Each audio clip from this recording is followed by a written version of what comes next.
Ndabashuje cyane banywanyi bagaseke k'amakuru mu karere. Mumaze kumenyera ko mbere yo kugapfundura iyo hari amakuru akomeye mu Rwanda tubanza kuyaheraho, ubundi tukayapfundura ariko no mu Rwanda twamaze kuyapudetinga. Reka mabwire ko Perezida wa Leta Zunze Ubumwe za Amerika bwana Donald Trump yagaragaje ko kwishimwe rya Nobel rihabwa indashyikirwa mu guharanira amahoro ku isi kubera guhuza u Rwanda na Kongo, Kinshasa n'ibindi bihugu byari bifitanye amakimbirane. Minisitiri w'Ububanyi n'Amahanga ya Leta Zunze Ubumwe za Amerika tariki ya 18 Kamena yasobanuye ko intumwa z'u Rwanda n'iza Kongo zumvikanye ku ngingo zikubiye mu masezerano y'amahoro azashyirwaho umukono tariki ya 27 Kamena nyuma y'ibiganiro byazihuje mu minsi 3. Perezida Trump yatangaje ku rubuga rwe Truth Social ko yishimiye gutangaza ko na Minisitiri w'Ububanyi n'Amahanga Marco Rubio bateguye amasezerano y'amahoro ya Kongo n'u Rwanda yo guhagarika intambara imaze imyaka myinshi yaguyemo benshi kurusha izindi ku isi. Atabahagarira u Rwanda na Kongo bazaba bari Washington kuwa mbere ku itariki ya 23 kugira ngo basinye amasezerano. Uyu ni umunsi mwiza kuri Afurika kandi mu by'ukuri ni umunsi mwiza ku isi. Aya ni amagambo ya Donald Trump.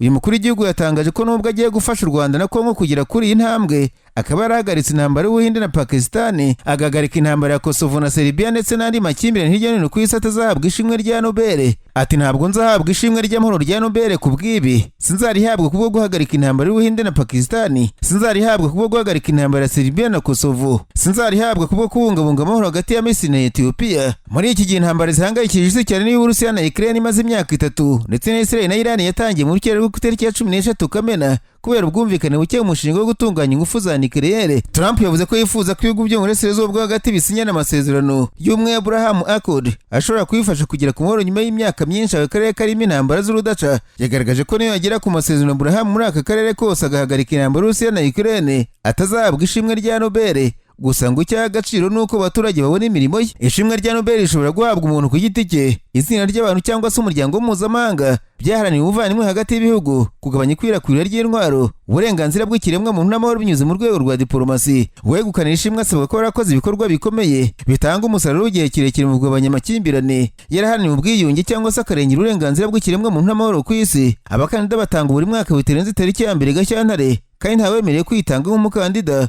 nk'uko amabwiriza agenga itangwa ry'iri shimwe yitiriwe Nobel biteganya. Trump yabwiye abanyamakuru ko iri shimwe riba ridahabwa abaharanira ukwishyira ukizana cyangwa se abaribero gusa, bo bararihawe inshuro enye cyangwa se 5. Mu Rwanda kandi umuryango wa RPF Inkotanyi uri ku butegetsi wasinyanye amasezerano n'ishyaka ry'abakomunisiti bo mu Bushinwa Chinese Communist Party riri ku butegetsi mu Bushinwa agamije gushimangira ubufatanye bw'impande zombi mu gusangira ubumenyi mu bijyanye no kubungabunga ingoro z'indangagaciro n'amateka ndetse no gushinga ishuri rya politike mu Rwanda. Aya masezerano yashyizweho umukuru w'umuhango wabereye mu ntara Arena mu Rwanda imbere y'abayobozi bakuru b'amashyaka ku mpande zombi. Intumwa ziri ishyaka ryo mu Bushinwa zari ziyobowe na Honorable Hao Huiji uyobora itsinda riri mu ruzinduko rw'akazi mu Rwanda. Amasezerano agamije gushinga ishuri rya politiki mu Rwanda yashyizweho umukono ku ruhande rw'u Rwanda na Protais Musoni, umujyanama mukuru w'umunyamabanga mukuru wa RPF Inkotanyi. Bwana Wirasigasa Magera, iri shuri rya RPF Inkotanyi n'irya Parti Sikuru ry'aba bakomunisiti bizajya binahana ubumenyi n'amahugurwa y'abanyamuryango mu bijyanye na politike ndetse no guteza imbere inzego z'ishyaka. Andi masezerano yerekeye imicungire y'ingoro ndangamuco n'amateka no guhanahana umuco yashyizweho umukono n'umuyobozi w'inteko y'umuco Ambasaderi Masozera Robert. Aya masezerano yombi yasinywe ku ruhande rw'umuryango wa RPF Inkotanyi n'iri shyaka riri ku butegetsi mu Bushinwa, yahagarariwe n'umunyamabanga mukuru w'ishyaka Wirasigasa Magera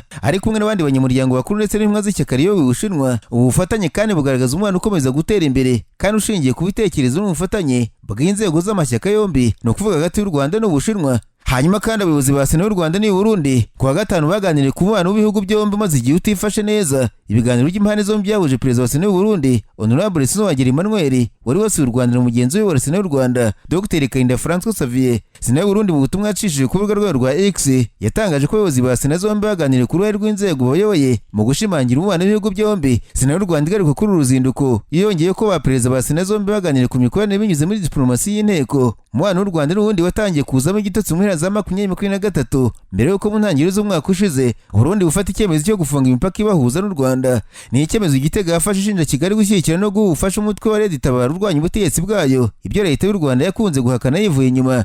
Burundi kandi bushinja u Rwanda kuba rucumbikiye bukeka kugereza guri ku butegetsi bwa Pierre Nkurunziza mu myaka 10 ishize ndetse inshuro nyinshi bwakunze kwerura ko umubano w'ibihugu byombi utazigera usubira mu buryo bari abantu bataratangwa. Ba Perezida ba Sena z'ibihugu byombi bahuye mu gihe mu mezi make ashize. Perezida w'u Burundi Evariste Ndayishimiye yakunze gukangisha u Rwanda kujya mu ntambara narwo ni nyuma yo kurushinja ko rufite umugambi wo gutera igihugu cye rucije muri Red Tabara nk'uko rwabicije muri M23 iri mu ntambara nto ry'ingabo za leta ya Kongo muri Kivu y'Amajyaruguru n'Amajyepfo. Inshuro nyinshi abategetsi mu nzego za diplomasi ku mpande zombi bagiye bahura bakaganira ko bacu by'umwuka mubi uriho, gusa kugeza ubu nta musaruro ugaragara uragerwaho. Agaseke k'amakuru mu karere ngafunduriwe muri Kongo Kinshasa. Ingabo za Uganda n'iza Kongo Kinshasa zemereje kwagura ibikorwa bya Operation Shuja bigamije kugarura amahoro n'umutekano mu bice byo mu ntara y'Kivu y'Amajyaruguru na Ituri. Aya masezerano yashyizweho umukono n'umugaba mukuru w'ingabo za Uganda General Muhoozi Kainerugaba na mugenzi we muri Kongo Kinshasa Lieutenant General Jules Banza Mirambwe.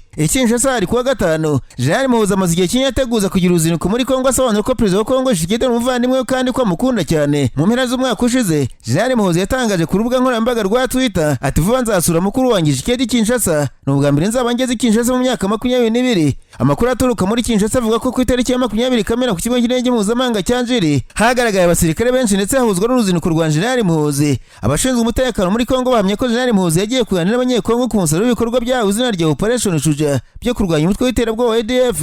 Ubusanzwe kuva mu gukingo kwa 2021 gusa mu isuzuma ryakozwe byagaragaye ko zikwiye kwifatanya no kurwanya umutwe witwaje intwaro wa Kodeko. Mu butumwa General Muhoozi yanyujije ku rubuga nkoranyambaga rwa Isimu bitandukanye yagaragaje ko Kodeko idakwiye kwihangirirwa kubera ko ikomeje kwica abanyekongo cyane cyane abahima bafitanye isano na Uganda hashingiwe ku masezerano avuguruye. Ingabo za Uganda zizakomeza gukorera muri teritwari zigize intara ya Ituri no muri Beni, Kasindi na Butembo muri Kivu y'Amajyaruguru. Uretse kugarura amahoro n'umutekano, ibikorwa by'ingabo za Uganda mu bice byo muri Kivu y'Amajyaruguru binagamije kurinda umutekano w'ibikorwa byo kuvugurura umuhanda Kasindi Beni Butembo. Ingabo z'ibihugu byombi kandi zemereje gushyiraho itsinda rihuriyeho rishinzwe iperereza ryerekeye kuri ibi bikorwa ndetse hazabaho ubufatanye mu myitozo ya gisirikare. Biteganyijwe ko ibiganiro bihuriza abahagarariye ingabo za Kongo na Uganda Kinshasa bizamara iminsi 3 bizakurikirwa n'ibindi bizabera i Kampala mu gihe kizemerwa n'impande zombi. Ku rundi ruhande rwo igisirikare cya Kongo Kinshasa FARDC kiri kwakira imodoka bya Burundi birenga 100 kiri guhabwa na Societe International Golden Group yo muri Leta z'Ubumwe z'Abarabu. Africa Intelligence yavuze ko zira modoka z'intambara zituburwa n'amasasu zatangiye gukirizwa imitwe y'ingabo zitandukanye za Kongo zirimo izanganye n'Ventura mu burasirazuba bwa kiriya gihugu. Icyo gitangazamakuru cyavuze ko mu ntangiriro z'ukwezi gushize kwa Gicurasi Burundi zibarirwa muri 30 mu bwoko bwa Kaseri kabiri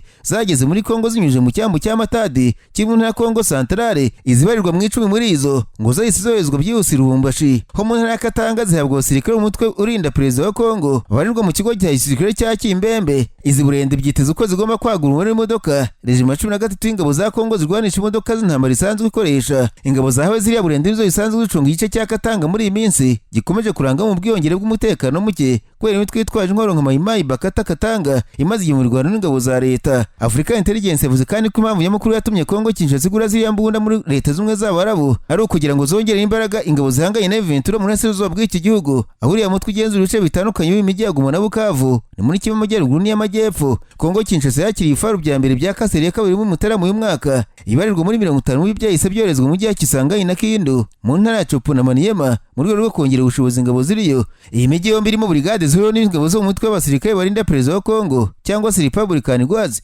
n'abakomando b'umutwe w'ingabo zidasanzwe bazwi nka Brigade Guepari. Mu gukingo k'umwaka ushize nibwo Leta ya Kongo yasinye na Societe International Golden Group amasezerano yerekeye kuyigurisha intwaro. Muri ayo masezerano zagize umwaka utaha impande zombi zumvikanye ko Kinshasa igomba kwishyura $70 z'amadolari igahabwa za Burundi 60 za Kaseri ya kabiri ziriho imbunda zo mu bwoko bwa Karoni 20 mm na mitraillez ya 12.7. Nararanganije amaso y'amakuru byandikirwa muri Uganda. Abanyamakuru bakiza amakaramu ku mapuro barandika maze ko harimo bigisha amasomo y'ubumenyi busanzwe cyangwa se arts baraye bagikora ku ijosi ko niba Leta yanze burundu kubongeza umushahara nka bagenzi babo bigisha amasiyansi zaza kwigishiriza abanyeshuri ko batazasubirayo. Amakuru ava muri Uganda yavuze ko barimo bahembwa 1/4 cy'abagenzi babo bigisha amasiyansi kandi banganya diplome. Ibinyamakuru byo mu iki gihugu byavuze ko iryo ryabo ryavuze ko byose byishwe na Leta kandi ko batazakoresha ibizamini cyangwa se ngo batange amanota ku banyeshuri iki gihembwe. Mu minsi yashize Perezida Museveni yatangaje ko barimo bigisha bene aya masomo nta kamaro kanini bafite kuko byavuzwe n'umwongereza Shakespeare bitazamura ubukungu bw'igihugu nk'umuntu wiga gukora ibintu muri laboratoire. Abarimu batewe urwenya bavuga ko ijambo ry'urucantege nk'iryo ritari rikwiye kuva mu kanwa ka Perezida Museveni ngo nawe ategeze igihugu imyaka n'imyaniko kandi utarize siyansi. Umwarimu wa siyansi ubu ngubu ashobora guhembwa miliyoni enye mu mashuri ya Leta. Mugenzi we biganye utarize siyansi agahembwa miliyoni 1 cyangwa se munsi yayo. Leta y'u Uganda nta kitangaza byerekeye ku byizakorera abo barimu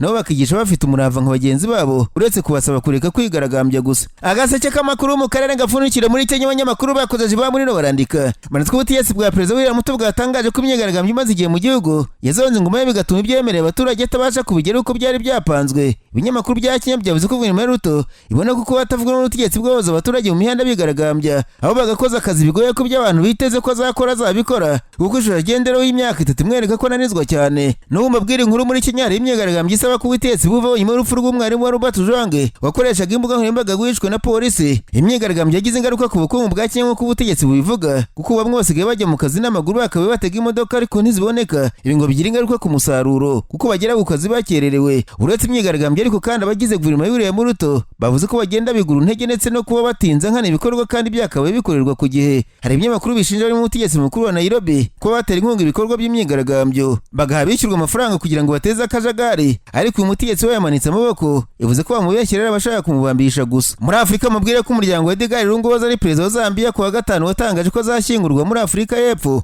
Lungu yategetse Zambia hagati ya 2015 na 2021 mbere yo gusimbura ku butegetsi na Hakainde Hichilema wamutsinze mu matora y'umukuru w'igihugu yashakagamo manda ya kabiri. Ku itariki 5 Kamena nibwo Lungu yapfuye aguye Pretoria muri Afurika y'Epfo. Umuryango we ku wa gatanu mu itangazo wasohoye uvuze ko muri kiriya gihugu ari agomba gushyingurwa mu muhango uzabera mu muhezo. Ibi bivuze ko Edgar Lungu agiye kuba umukuru w'igihugu cy'amahanga wa mbere ugiye gushyingura ku butaka bwa Afurika y'Epfo. Umuryango we wafashe icyemezo cyo kumushyingura mu muhanga mu gihe amaze iminsi yari umwuka mubi hagati yabo n'ubutegetsi bwa Zambia. Ku wa gatatu w'iki cyumweru bw'umurambo wa Lungu agomba kuva mu Pretoria kwezwa muri Zambia, gusa birangiye umuryango uhagaritse iyo gahunda ku munota wa nyuma. Ibi byatumye perezida Hakainde Hichilema akuraho ikitaraganya icyunamo yashyizeho muri rwo kunamira uyu yasimbuye ku butegetsi. Hichilema mu ijambo yeje ku baturage ba Zambia ku wa kane yavuze ko yahisemo gukuraho kiriya cyunamo cyagomba kurangira ku itariki ya 23 Kamena kuko igihugu gikeneye gusubira mu buzima busanzwe. Yunzemo ati guverinoma yakoze ibishoboka byose mu kubafa umuryango wa perezida wacu wa gatandatu wapfuye. Umuryango wa Lungu ku wa gatanu cyakora ntiwigeze ushima ubufasha leta ya Zambia ivuga ko yawuhaye. Uyu muryango ahubwo washimiye leta ya Afurika y'Epfo yavuze ko yawuhaye hafi kugeza yemeye ko Edgar Lungu ashyingurwa muri kiriya gihugu. Kugeza ubu ntiramenyekana umunsi Edgar Lungu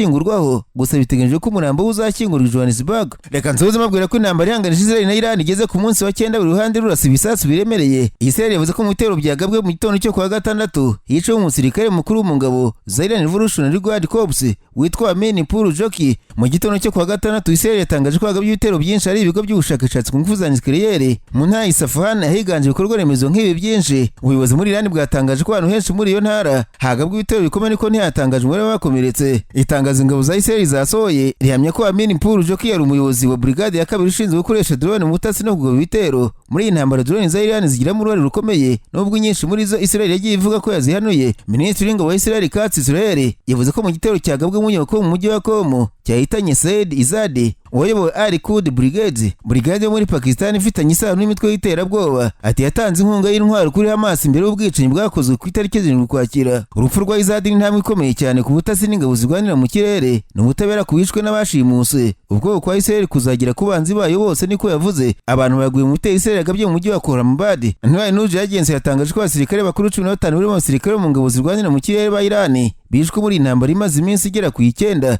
kuva ku itariki ya 13 Kamena. Israel yishe abagabo bakuru b'ingabo babiri ba Iran, abahanga mu gutunganya ingufu za nucleaire n'ibigo byinshi bikorwa mu bushakashatsi kuri ibinyabutabire birangirika. Umuvugizi wa leta ya Iran Fateme Mohajerani yatangaje ko igihugu cyabo cyagabwe ibitero na Israel bicingiye ku binyoma abigereranya n'uko Amerika yataye Iraq muri 2003. Ati Iran yasubiyemo kenshi ko niba ikibazo ari intwaro za nucleaire. Twabivuze kenshi ko nta mugambi wo kubicura dufite. Buri wese arabizi ko ibyavuzwe imyaka myinshi ishize. Iraq ntiyatoye mu buryo nk'ubwo. Hanyuma hari intwaro za nucleaire basanzeyo. Uko niko yibaza. Mohajerani yavuze ko mu myaka 200 ishize nta na rimwe Iran yigeze itangiza intambara kuri Israel. Ati biri kubura uburenganzira twemererwa n'amategeko mpuzamahanga bwo kwirwanaho. Ingabo za Israel zatangaje ko zahanuye drone za Iran mu gace ka Golani, izindi zasigwa mu kibaya cya Beit Shean n'ahandi. Perezida w'Urusiya Vladimir Putin yatangaje ko ibitero Israel yagabye kuri Iran bitagamije guhagarika umugambi w'intwaro za nucleaire. Putin yabwiye Sky News ko kenshi yabwiye Israel ko Iran nta mugambi wo gukora no gutunga intwaro za nucleaire ifite. Gusa Perezida wa Amerika Donald Trump yavuze ko umuyobozi mukuru ushinzwe ubutasi Tulsi Gabbard wavuze ko Iran itari gukora ibisasu bya nucleaire yabeshye. Minisitiri w'ububanyi n'amahanga wa Iran Abbas Araghchi yavuze ko gahunda y'ingufu za nucleaire ya Iran igamije amahoro ndetse ko yiteguye ibiganiro mu gihe Israel yahagarika ibitero.